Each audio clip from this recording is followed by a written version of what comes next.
A church full of grace. The News Church.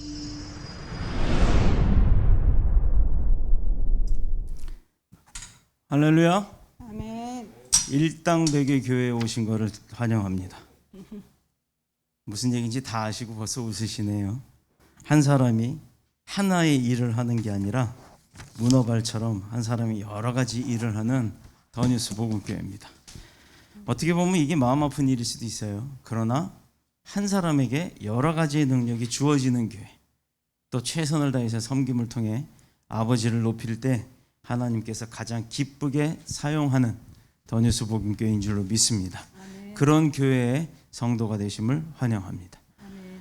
우리 오늘 성경 본문의 말씀을 가지고 나눌 은혜의 제목이 백그라운드예요. 백그라운드. 내 뒤에 어떤 땅이 있을까? 자, 1단계든 2단계든 3단계든 10단계든 코로나19 상황이 왔을 때 1단계부터 통제받는 것은 유일하게 교회밖에 없습니다. 극장도 괜찮고 뭐도 괜찮고 2단계 3단계 올라갈 때까지 괜찮은데도요, 교회는 통제를 받아요. 자, 그런 속에서도 믿음을 가지고 나오신 여러분이 하나님의 백성인 줄로 믿습니다. 축복합니다. 방송할 땐 마스크 벗어도 된다고 했으니까 마스크 벗겠습니다. 우리가 살면서 자기 자신에 대한 미래에 대한 자기 자신의 미래를 꿈꾸고 그리고 어떤 소망을 갖고 살아가는 것에는 누구나 다 똑같은 마음을 갖고 살 거예요. 그런데 그 소망이 크든 작든 우리 모두가 다 그 소망을 이루려고 노력을 합니다.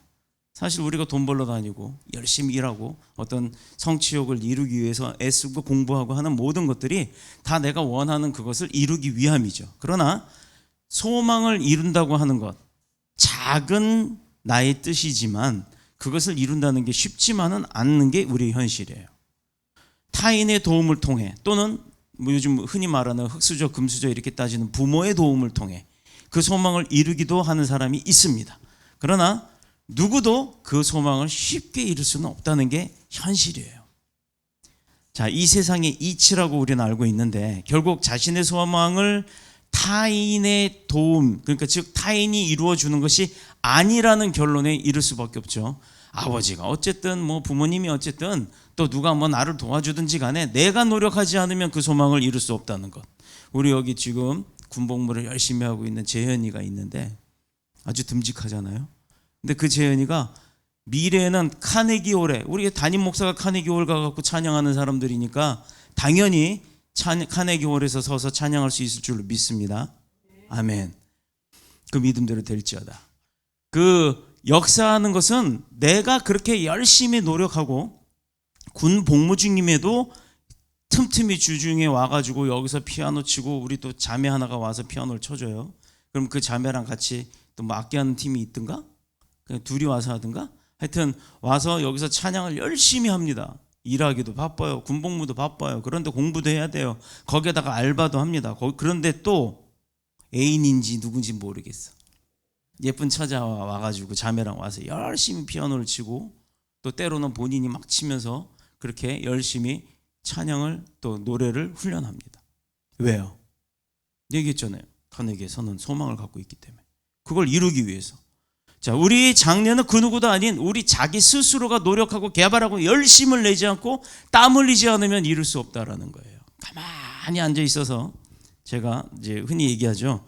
감나무 밑에 누워 있으면 감이 떨어지냐? 떨어집니다. 저는 시골에서 한번 해봤어요. 4시간 반을 누워 있었는데 진짜 딸랑딸랑 하는 감 하나를 보고 입을 딱 맞추고 입을 딱 벌리는데 나중에 턱도 빠질 정도로 아파요. 근데 결국은 감이 떨어졌는데 어떻게 되었을까?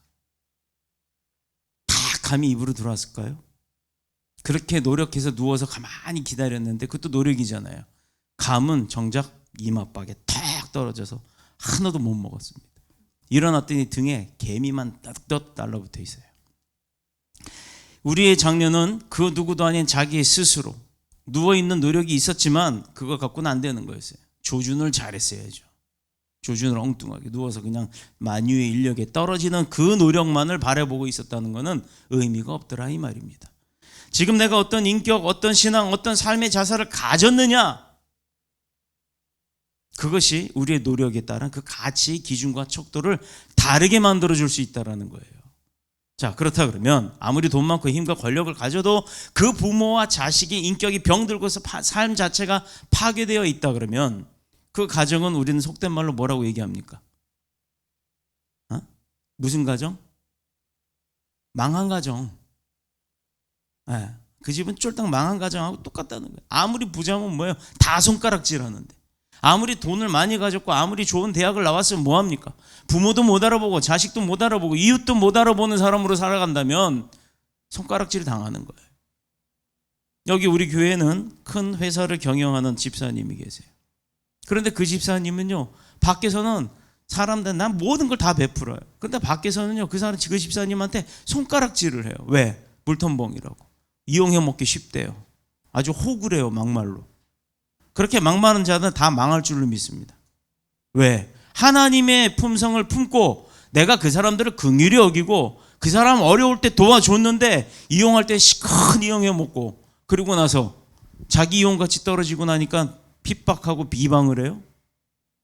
자, 우리는 그런 사람들을 뭐라고 합니까? 한마디로 뭐 한다? 망한 사람이라고 지칭하는 거예요. 그러나 모든 것을 잃어버렸다 할지라도 그 인격, 성품, 인간성 무엇보다도 하나님을 믿는 그 믿음을 잃지 않는다면 다시 일어설 수 있다는 겁니다. 그게 팩트예요. 욥을 봅시다. 욥이 어떤 사람이었어요?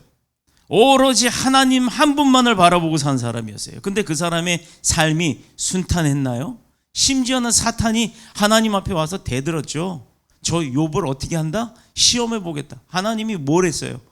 그 욥만큼은 하나님도 욕이 아니에요. 욥이에요. 욥만큼은 하나님도 인정을 했던 거예요. 우리 교회에서 누누이 얘기하죠. 사람한테, 목사한테 인정받으려고 하지 말고 하나님한테 인정받읍시다라고 해요. 왜? 하나님이 인정하니까 힘은 들었어도 그 욥을 믿었으니까 생명은 납두되 나머지는 다 테스트해도 얘는 나 변치 않을 거야, 얘는 나 배신하지 않을 거야 라는 하나님의 신뢰를 받은 자였던 거예요. 그 욥의 마지막은 어땠습니까? 얼마나 영광스러운 삶이었어요. 욥처럼 하나님을 열심히 믿는 자에게도 그 테스트, 템테이션 테스트 구분을 잘해야 됩니다. 우리가 어떤 테스트를 받아야 되는지, 어떤 템테이션을 이겨야 하는지. 테스트는 상이 있어요. 시험 잘 봐서 성적이 좋으면 재현이가 학교에 합격했던 것처럼 우리가 직장에 합격하는 것처럼 열심히 공부를 하면 그 테스트 성공하면 응답이 옵니다. 그러나 템테이션은 거기에서는요, 뭐가 와요? 실패와 좌절과 절망과 낭망이 오는 겁니다. 누가 주는 거기 때문에. 누가? 사탄이 주는 거기 때문에. 자, 하나님은 우리를 복되고 훌륭한 인간으로 만들어서 그렇게 만들기 위해서 예수 그리스도를 이 땅에 보냈단 말이에요. 사랑과 은혜를 베푸실 뿐만 아니라 말씀과 성령으로 우리를 날마다 새롭게 하시고 또 사람은 그 예수님의 말씀대로 우리가 살아가고자 노력함으로, 물론 실수 많이 해요. 실패 많이 합니다. 그럼에도 주님을 믿고 붙들고 가기 때문에 날마다 그걸 이겨낼 수가 있는 힘이 생기는 겁니다. 그러면서 어떻게 해요? 2번 실패하지 않으려고 지혜를 얻게 되잖아요. 그런데 하나 여기서 중요한 것. 똑똑한 자와 똑똑하지 못한 자, 이렇게 구분하면 좀 기분이 나쁠 수도 있겠지만 조금 더 지혜 있는 자라 그러면 내가 굳이 하나님 말씀대로 살려고 노력을 하다가 내 마음대로 해갖고 실패를 하고 좌절을 하고 거기서 또 그 시험을 이겨가지고 이겨내서 또 템테이션이 아닌 테스트를 통과해갖고 한 단계 올라가는 것보다는 그거 안 겪고 말씀을 내가 인지하고 그 말씀을 간접 경험으로 체험해서 우리가 어떻게 해요? 통과할 수 있는 방법이 있잖아요. 굳이 내가 그거 겪어야겠어요? 욥처럼 사탄이 막 갖다 때려부시는 그런 고통 속에 빠지지 아니하여도 어떻게 하면 잠언서 잘 보면 알잖아요. 뭐 하지 말라. 내가 하고 싶은 거 다 하지 말래. 그게 하나님의 뜻이거든. 그러니까 하나님 뜻대로만 우리가 살아간다면 하나님이 우리를 뭐 해준다? 나의 마이 백그라운드가 돼서 우리를 그라운드 안에 보호해 주신다는 거예요. 라운드라는 게 뭐예요? 라운드. 우리는 흔히 수학적 용어로는 원을 사이클이라고 합니다. 삼각형은 뭐라 그래요? 트라이앵글. 그럼 오각형은 펜타곤. 자, 보세요. 근데 오각도 아니고 삼각도 아니고 사각도 아니고 원이란 말이에요. 그라운드. 라운드라고 하는 의미는 뭐냐면 둥글게 어디도 모나지 않게 다 채워서 하나의 바운더리 안에 갖다 가둬두시겠다는 거예요. 가둬둔다는 건 뭐 키운다는 얘기도 있겠죠. 그 안에 우리가 들어가 있는 거예요. 말씀 안에, 믿음 안에, 하나님의 복음 안에. 그래서 그 안에 거하는 자는 뭐 한다? 보호받는 거예요. 하나님으로부터 보호받기 때문에. 우리가 문제될 게 있어요, 없어요? 없죠. 우리를 사기치려고 계획을 하고 다가왔다 해도 그게 딱 어느 순간에 지혜 가운데 발견을 하게 되는 거예요. 근데 어느 바보가 사기치려고 하는데 거기다 머리를 디밀겠어요. 그래서 말씀 붙들고 가는 거예요. 그래서 하나님 붙들고 가는 겁니다. 사람은 겉을 보면 알 수가 없어요. 그 사람의 속마음 알 수 있나요? 모르죠. 겉은 멀쩡해도 속이 병든 사람이 있고 겉은 선해 보여도 속이 악한 사람이 있습니다. 겉은 행복해 보여도 그런 가정이 있어도 속으로는 썩어 문드러지고 자식 문제, 부모 문제, 가정 문제로 막 머리 아픈 그런 가정들이 많아요. 반면에 겉으로 볼 때는 시원찮고 문둥병차처럼 지저분하고 냄새날 것처럼 보이고 못 배운 것처럼 보이는데 그가 박사일 수도 있고 그가 장관일 수도 있다라는 겁니다.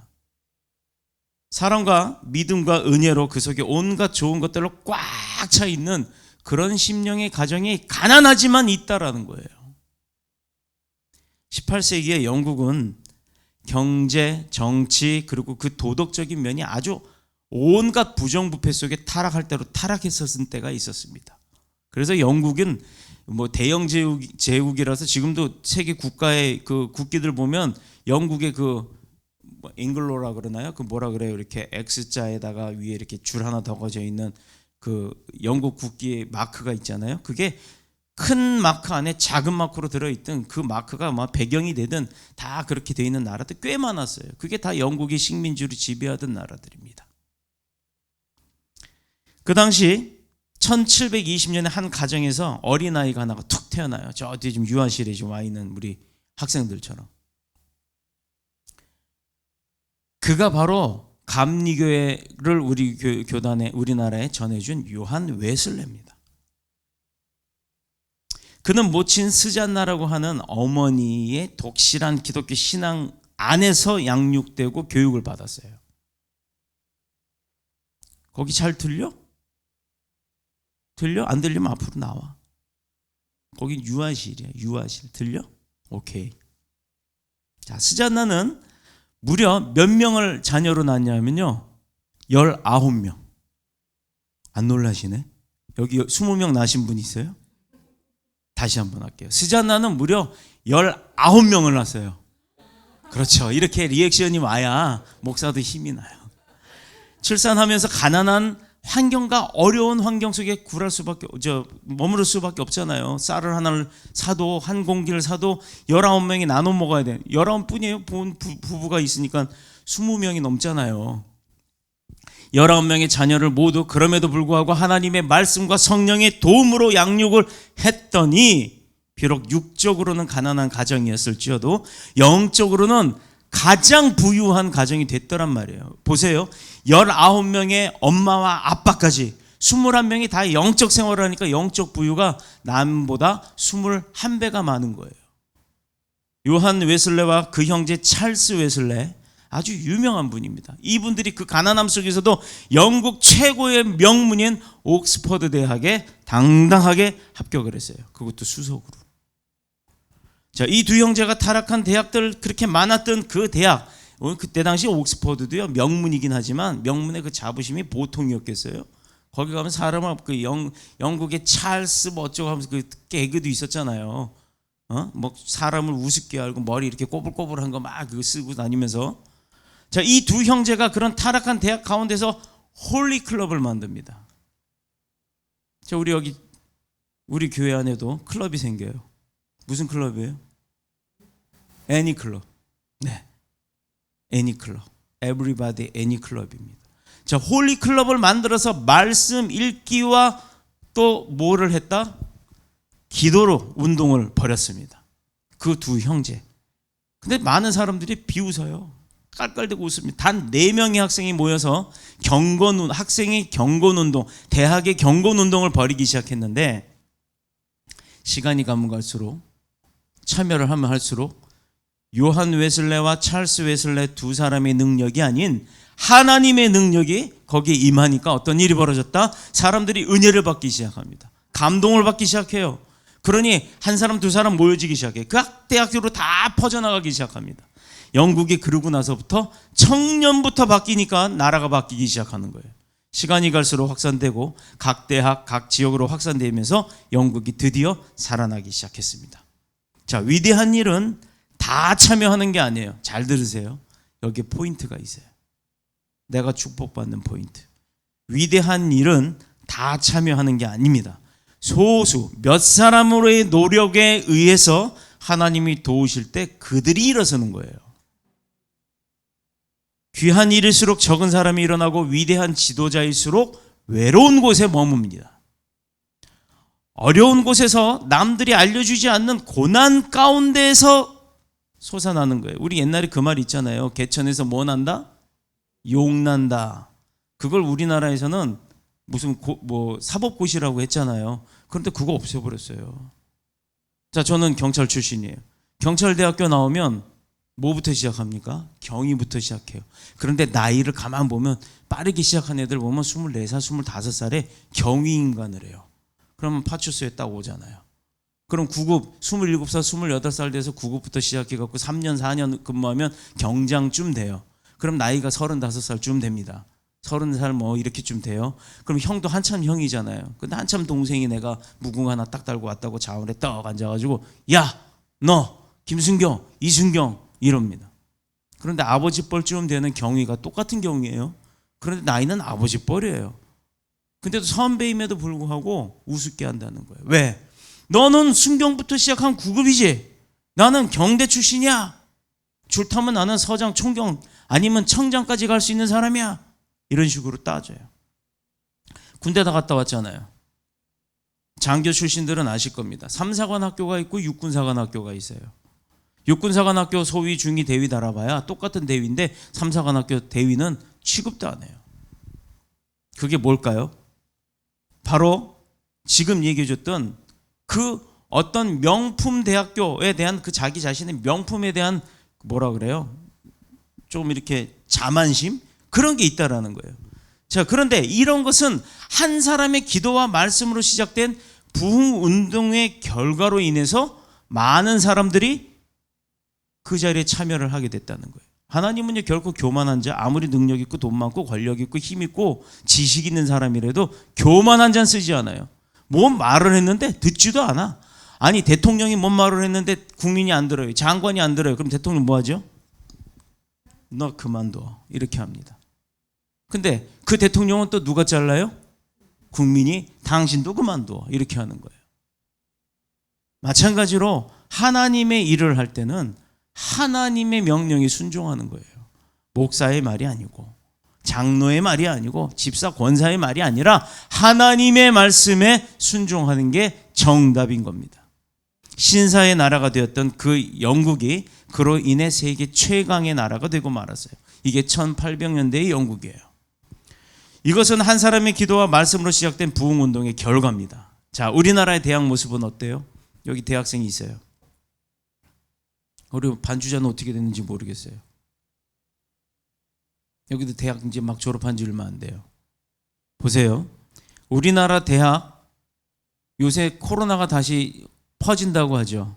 그런데 코로나 퍼지는 사람들 연령대가 몇 살이에요? 20대, 30대. 그 20대, 30대가 몇 개월 전에는 우리나라를 일궈내었던 3840 세대들. 그다음 뭐예요? 60년대, 70년대, 80년대, 아니고 50년대, 60년대 이렇게 막 태어나신 분들, 그분들 어른들을 뭐라 그랬어요? 틀딱이래요. 틀딱. 틀리 끼고 다니는 틀딱이라고. 그렇게 비하하면서 그 사람들이 골수분자들 어쩌고 뭐 다 떠나서 노인네들이 다 퍼뜨리고 다닌다라고 얘기를 합니다. 노인들이 불편해서 폐가 안 좋아서 마스크 코에 걸치고 그럴 수도 있었죠. 물론 그런 비염도 있습니다. 그런데 청년들이 국가의 미래인 청년들이 우리 국가를 일궈냈던 공로자들을 그렇게 우습게 알고 비방을 했어요. 근데 지금은 보세요. 마스크 다 쓰고 다니잖아요. 그런데 청년들이 흥청망청 부어라 마셔라 놀아라 이때 아니면 못 노나니 막 이러고 놀아요. 저녁에 나가보세요. 20, 30대입니다. 다. 30대도 그렇게 많지 않아요. 재현이는 안 그렇지? 근데 그렇게 돌아다니는 애들 많지? 많아요. 식당만 가보세요. 다 마스크 벗고 앉아서 먹고 마십니다. 그런데 목사 보고 마스크 쓰고 설교하래. 뭐 쓰라면 쓰겠지만 나도 방송하니까 벗은 거예요. 방송할 땐 제외래요. 왜? 가수들은 노래해도 돼요. 몇천 명 모아놓고 몇백 명 모아놓고. 우리는 몇십 명 모아놓고 목사가 마스크 벗고 하면 고발한대요. 고발하세요. 돈 내면 되니까. 우리나라의 대학 모습은 어떤가요? 바로 이렇다는 거예요. 흥청망청 입시 스트레스 푸는 장소가 대학이에요. 대학만 가면 이제 막 놀아요. 더 공부해야 될 시기에. 그 안에 복음의 흔적이 남아있나요? 이단의 흔적만 남습니다. 심지어 신학대학교 안에도요, 이단들이 침투하는 일들이 지금 비일비재해요. 이는 우리 부모들의 각성이 있어야 되는 거예요. 기존 교회들도 각성이 필요한 겁니다. 잘못 가르쳤으니까, 잘못 인도했으니까, 사람 눈치 보는 교회가 되니까 하나님이 살지 않는 거예요. 하나님의 말씀이 힘을 잇는 겁니다. 어찌 재미만을 추구하는 세상에 그렇게 따라가고자 합니까? 교회는 놀이터가 아니에요. 교회는 내가 가진 것을 최선을 다해서 섬기는 곳이지 교회 와서 놀려고 하는 건 아니란 말이에요. 저는 큰 교회에서 찬양사 사역을 하면서 아이들 찬양하는 사람들 교육을 하던 사람이에요. 그런데 장로딸이라고, 내가 이 교회에서 장로딸로서 반주자를 뭐 한 20년 했는데 당신이 뭔데 목사한테 그따위 소리를 해요. 교육하자, 기도하자. 저는 교육하기 제일 먼저 기도예요. 기도하고 예배 빼먹고 무슨 찬양을 합니까? 찬양이 뭐 노래 자랑이에요? 예배는 콘서트가 아니거든요. 찬양은 하나님 앞에 하나님을 높이는 거예요. 그 뒤에 따르는 게 경배입니다. 나를 낮추는 거. 그런데 요즘 어느 교회가 찬양만 합니까? 경배가 있어요?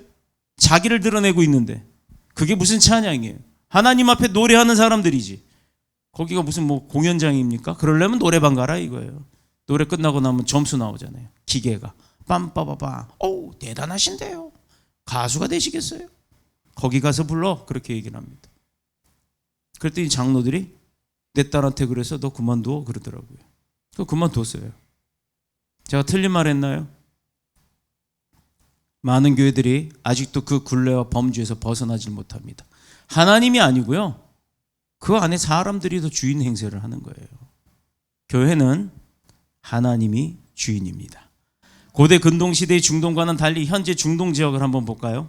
잘 아시는 이스라엘, 이라크, 사우디, 그 다음에 또 이집트, 예멘, 뭐 많잖아요. 그 옆에 조금 더 가면 이제 아프리카도 있지만 그 나라들은 자원이 풍부한 나라, 오일 달러라고 해서 돈이 많은 나라입니다. 그 나라는 대신에 뭐가 없어요? 물. 우리 여러분 지금 휘발유 1리터에 얼마예요? 얼마? 1,600?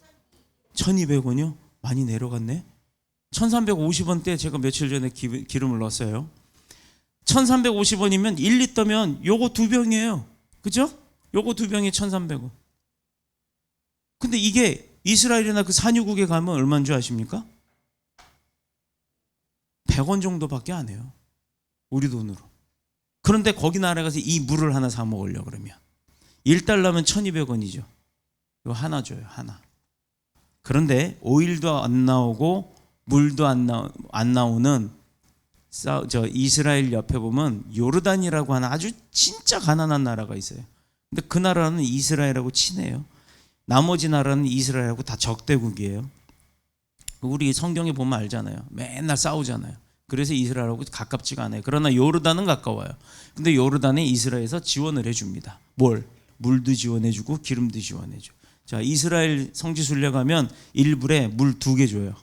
그것도 버스 기사가 싸게 주는 거예요. 우리 타요나 아닌 버스 기사가. 가게 가면 하나밖에 못 사요. 자, 그러면 한 500원 꼴이잖아요. 그죠? 500원에 2개를 사 먹어요. 근데 요르단 가면 걔네는 원조 받는 나라인데 요르단에서 물을 사면 1불에 3개를 줘요. 뭘까요? 이게 뭐죠? 원조 받는 나라가 더 싸. 자기네 물이 나오는 것도 아닌데. 흥청망청이라는 거예요. 지원해 주니까 고마운 줄 모르고 흥청망청 쓴다는 거예요. 자, 고대 근동 중동 나라의 자원이 풍부한 나라, 땅속에서 달러가 막 솟구쳐 나오는 오일 머니가 넘치는 나라라고 우리는 알고 있어요. 자, 그럼에도 불구하고 세계적인 인물이 있나? 그 나라에서? 또 세계적인 자랑할 만한 문명이 있습니까? 또 세계에 내놓을 만한 것이 뭐가 있죠? 자원이 그렇게 많은 나라임에도 불구하고 정작 내세울 건 하나도 없다는 거예요. 그 나라들이. 잘 살고 좋은 환경 속에서도 아무 아무 짝에도 쓸모없는 그런 사람이 있는가 하면 가난과 어려운 환경과 진짜 콧구멍만한 작은 교회지만 세계적인 그런 팀들이 와서 찬양하겠다고 하는 그런 교회가 있다라는 겁니다. 성령으로 거듭나서 착하고 아름다운 심령을 가진 사람들이 있는 나라와 민족, 그런 가정과 교회는 반드시 축복받는 것 우리가 보면 알 수 있는 거예요. 1875년 미국에서 찢어지게 가난한 가정에 7남 2녀 중에 6번째로 태어난 D.L. 무디라는 사람이 있죠. 잘 아실 겁니다. 최고의 전도자예요. 부친이 석궁 이렇게 그 돌 이렇게 깨갖고 뭐 모양 만드는 그런 일을 하다가 일찍 돌아가시고 나서 10살에 D.L. 무디는 출판사에 취직을 합니다. 종이를 뭐 할 수 있는 일이 없으니까 그냥 종이만 날라다 주는 일을 한 거예요. 그러다가 16살에 보스턴에 있는 친척이 구두방을 하는데 거기에 취직을 합니다. 그래서 거기서 구두를 이제 기술을 배우려고 하다가 거기서 예수를 믿게 되었고 예수님을 알게 됐고 새 사람으로 확 변한 거예요. 주일학교 교사를 하고 싶어요. 여기 이제 우리 미리 주일학교 교장 선생님하고 저 교감 선생님하고 부장님하고 저 부장님하고 다 있어요. 전도대장도 있고 다 있어요. 그런데 자기가 나가서 전도하려고 아무리 가서 거기서 교육을 하려고 딱 했더니 D.L. 무디가 학력이 뭐예요? 초졸,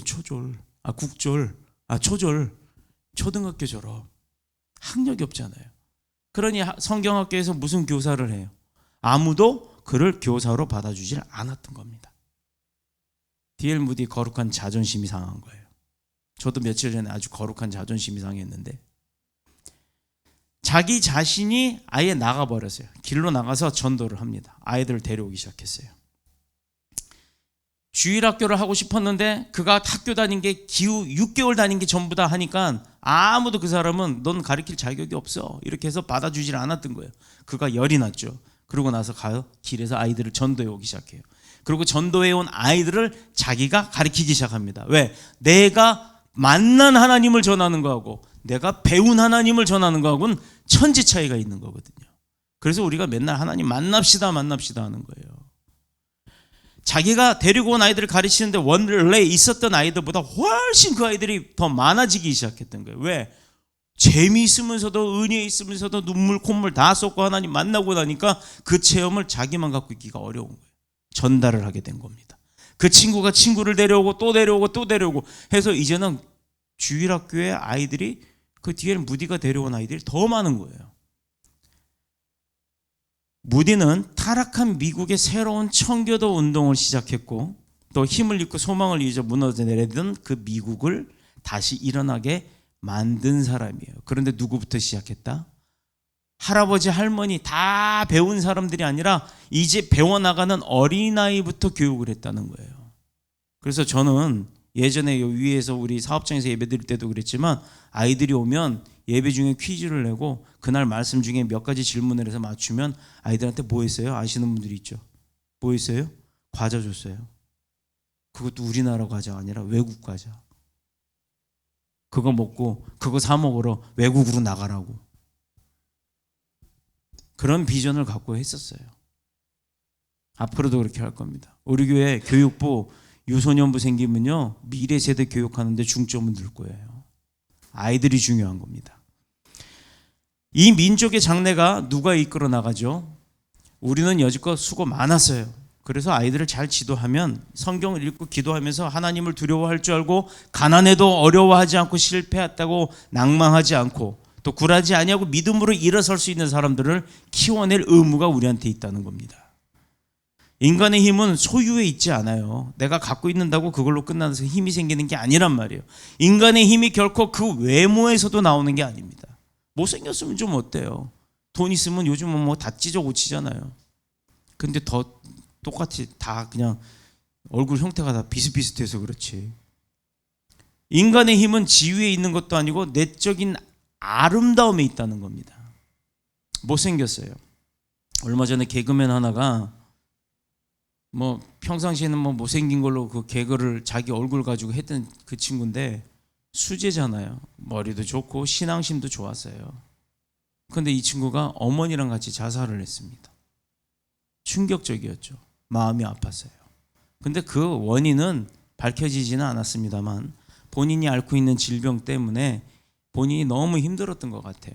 근데 그 질병을 아무도 몰랐단 말입니다. 일부 아는 사람들은 그가 그렇게 좌절에 빠져 있을 때 힘이 되어 주지 못했던 거예요. 농부는 농부이기 때문에 아름답습니다. 농부의 손에서 흙이 안 묻어 있으면 이상한 거예요. 우리 여기 안수 집사님이 계시지만 안수 집사님하고 손을 악수하려고 그러면 안수 집사님이 손을 잘 꽉 못 잡아요. 왜? 손이 좀 지저분하다고 생각을 하시는지 아니면 뭐 기름 묻어갖고 내 손에 기름이 묻을까 그런지 잘 안 잡으실 것 같아요. 근데 괜찮아요.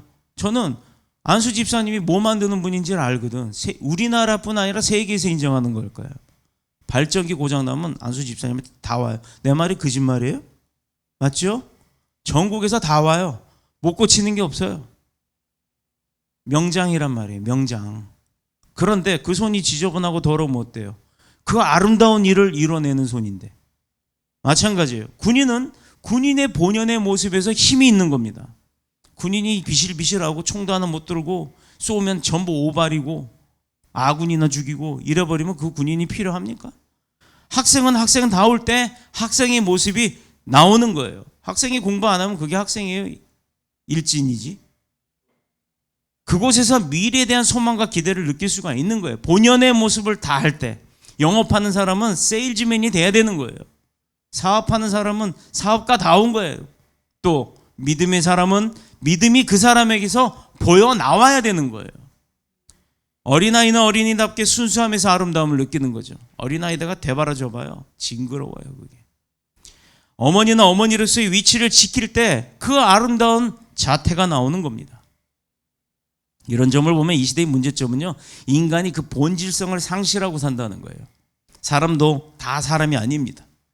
이제 우리 모두는 비인격화되고 하나님의 형상을 닮는다라고 하지만 형상처럼 살지는 않아요.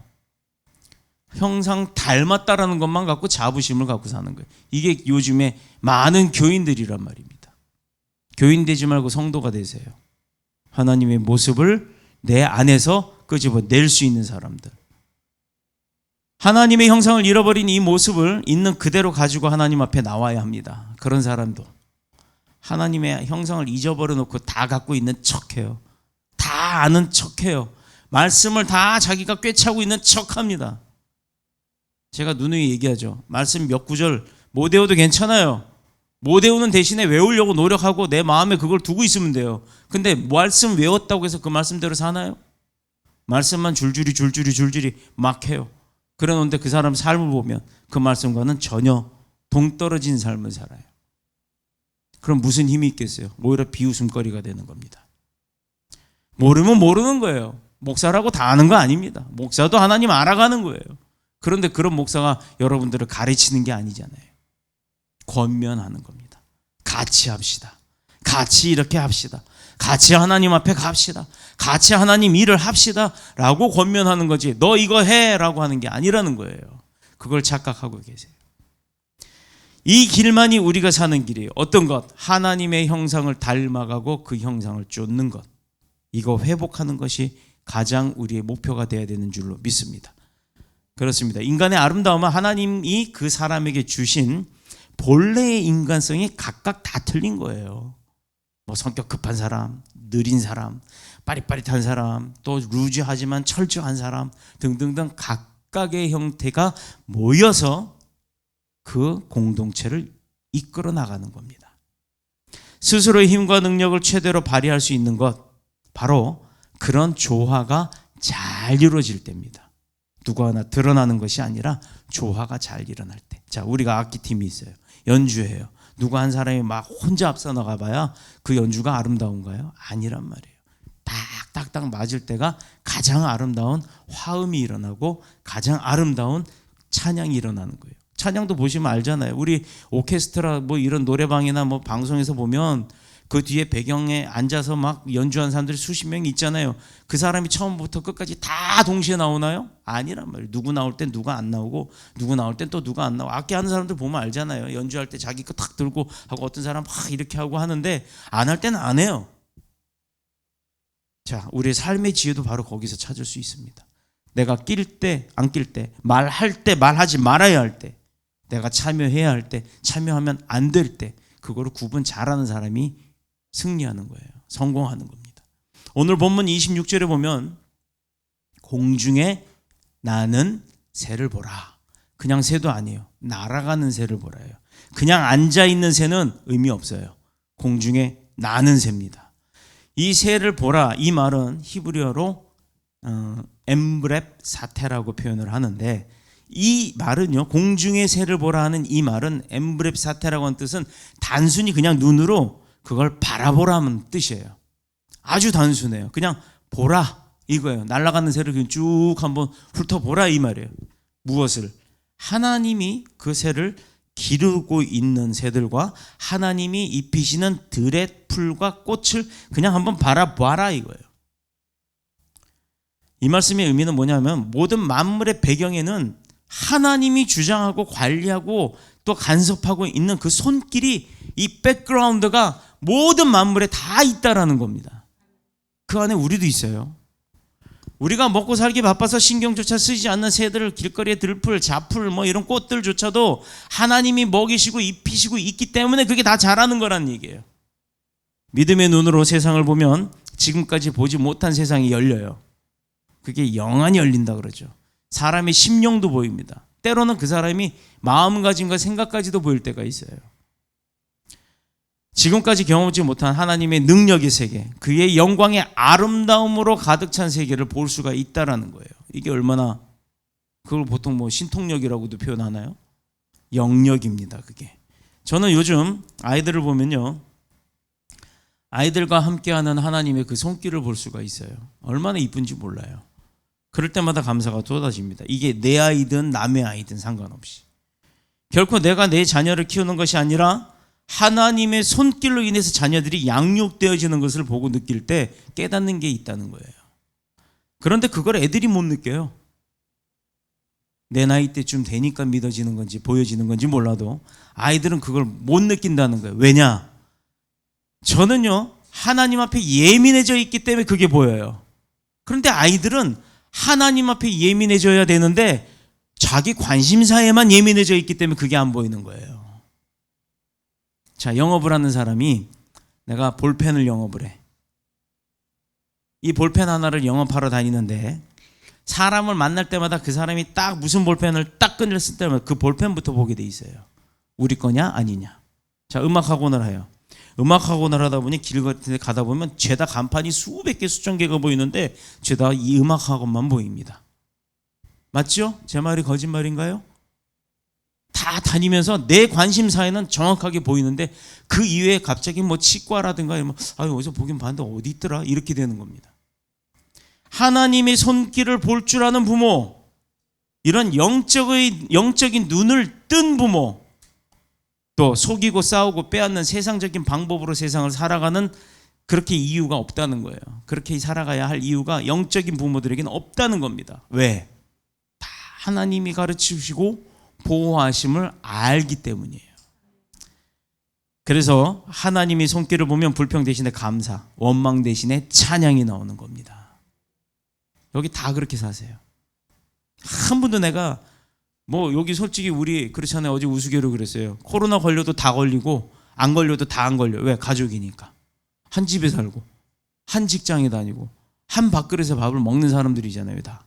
그러니 걸려도 똑같이 걸리고 안 걸려도 똑같이 안 걸려요. 그럼 믿음도 똑같다는 거예요. 믿음도 하나님의 영이 열리면, 영안이 열리면 다 영안이 열려야 되는 거예요. 자, 6월 저 28절에 보면 그 들의 백합화가 어떻게 자라나는가 생각하여 보라 하는 말씀이 나옵니다.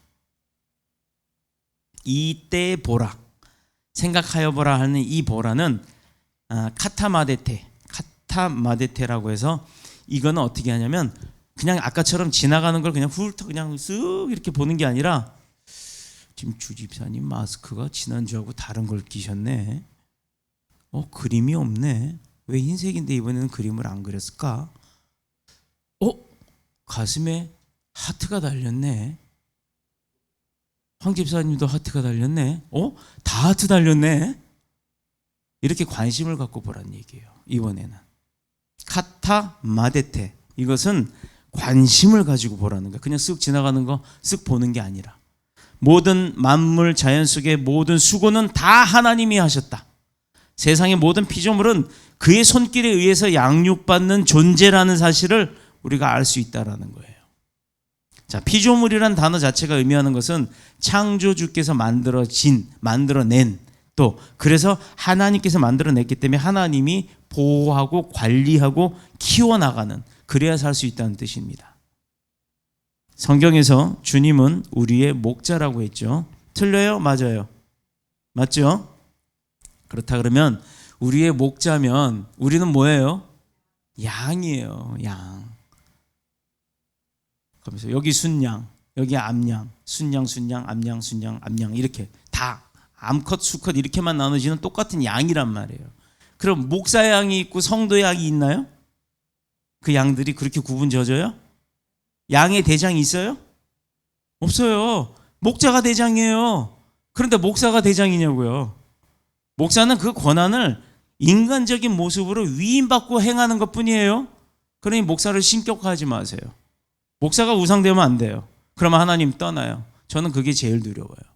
그래서 목사가 청소하고 목사가 뭐 닦고 쓸고 옮기고 할 때 동참하는 거예요. 저는 교회가 커져도 똑같이 합니다. 그게 그렇다고 해서 목사가 권위가 떨어지는 거 아니죠. 여러분이 그렇다고 해서 목사 저를 무시할 겁니까? 아니잖아요. 여러분의 믿음이 그렇지 않거든요. 보세요. 믿음은 눈으로 보고 말씀 중심으로 생각하면 스스로 내 안에서도 내가 힘든 일을 감당하고 있어도 감사가 넘칠 수밖에 없는 거예요. 내가 지금 어려운 상황에 빠져 있어도 모든 것을 다 그렇게 그런 관점으로 바라보면 감사가 넘칠 수밖에 없는 거예요. 기독교가 기복종견이 하면서 비판을 받아왔는데 왜 그런 줄 아세요? 왜? 하나님께 복을 달라고 하면서 그 축복의 결과인 목적이 불분명했다는 거예요. 자, 근데 저는요, 여기 계신 분들이 어떤 목적으로 하나님한테 축복을 요구하고 있는지 다 알아요. 내가 왜 하나님의 축복을 받고 왜 잘 먹고 잘 살아야 하는지 그 목적을 잘못 구하기 때문에 응답이 없는 겁니다. 그런데 여기 분들은 지금 그렇게 구하질 않아요. 다 구하시는 목적이 있어요. 하나님 저한테 물질을 주세요. 그 물질로 뭐 한다고요? 첫 번째가 뭐예요? 이스라엘 백성들이 그렇게 포로 생활하다 되돌아왔을 때 제일 먼저 한 게 뭐예요?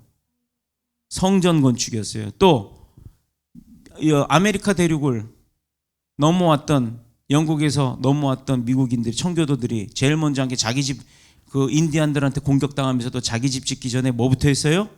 교회부터 졌습니다. 그렇다고 해서 뭐 제가 교회 짓자고 강요하는 거 아니에요. 본인들 입으로 말씀하셨잖아요. 하나님 물질 주시면 교회 건축하겠습니다. 그러니 이 기도가 응답이 있겠어요, 없겠어요? 나머지는 부가적이라는 거예요.